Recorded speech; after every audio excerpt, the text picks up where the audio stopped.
Još jedna važna tema kojom se ti baviš, a koja je isto važna kod partnerskih odnosa, odnosno odnosa u braku, su tema financija.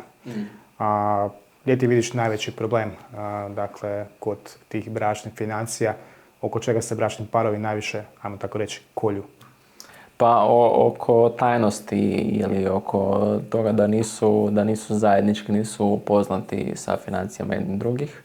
I zapravo sad kad sam baš na konferenciji nedavno pričao, sam naletio na istraživanja gdje je baš bilo to kada je financijski stres u pitanju, onda nam se doslovno se smanjuje koeficijent inteligencije, to jest radna memorija za razmišljanje je smanjena jer smo opterećeni financijskim stresom.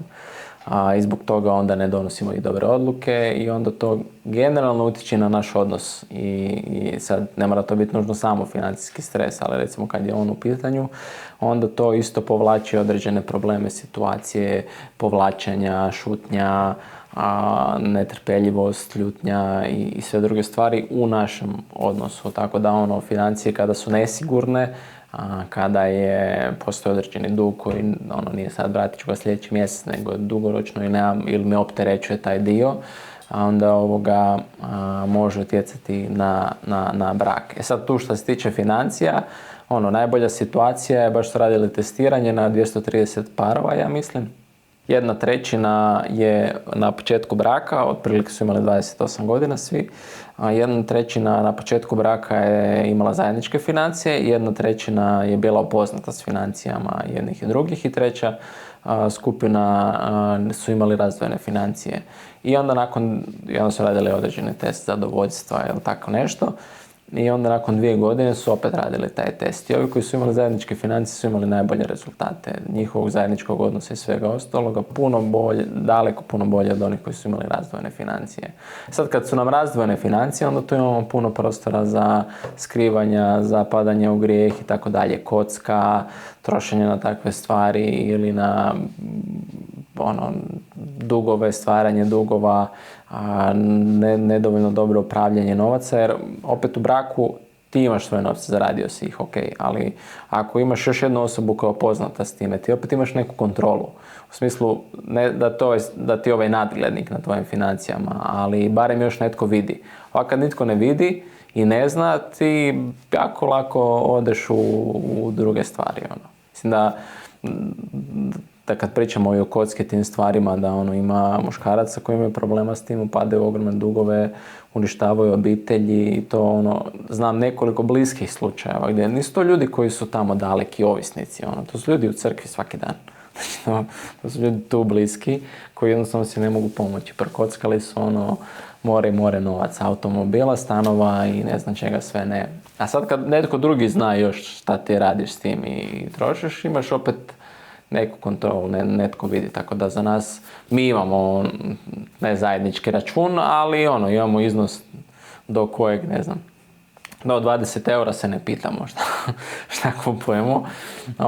Sve iznad toga moramo reći, ne sad da dobijem odobrenje u smislu, ali znaš šta, treba mi to, kupit ću nešto ili otići ću danas i kupiti to. A za neke stvari da, treba mi sugestiju, jer ja bi rado potrošio na još jedne tenisice i treba mi neki glas razuma koji će mi reći kao, Marko, mislim da je to pretjerivanje.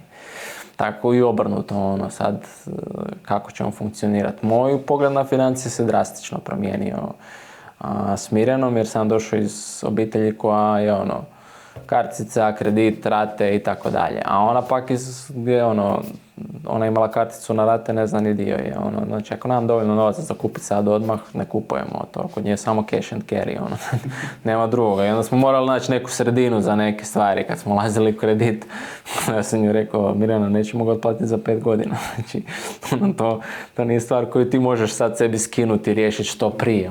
Ok, da, trudiš se da riješiti to što prije i štediti, stavljati sa strane i zatvarati dijelove i tako dalje.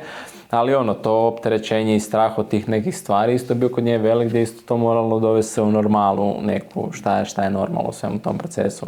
Tako da sam drastično morao promijeniti svoj pogled na novac i stvarno sam ga popravio već zbog nje, zbog njezinih navika i svega ostaloga i mislim da mi je sad više manje u kontroli, u smislu mudro upravljam njime, nije sad jedna ili druga krajnost, ali imam određenu mudrost sa tim šta ću napraviti s tim, gdje ćemo ulagati, šta ćemo davati i na koji način ćemo trošiti, tako da smo tu sad na istoj valnoj duljini. Sad kad jedan partner ne zna baš, pa nek prepusti onom koji zna.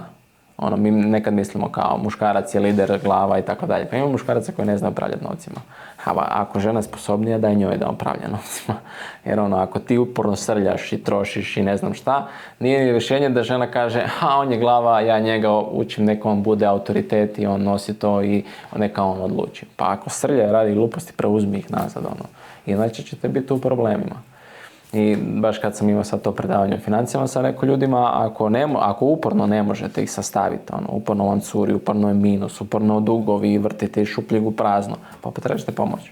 Nije to sramota, realno ne znam upravljati, odite na razgovor s nekim ko će vam objasniti, ko će pogledati vaše stanje, vidjeti stvari koje radite, pogledati sa strane i reći, gle, ovo ipak ne možeš, ovo možete srezati, dovesti taj dio u red, to nije sramota, sramota je da se bojiš toga, u smislu, ne sada nekog posramljem, ali u redu je potražiti pomoć i tražiti savjet i vidjeti na koji način bolje to upravljati.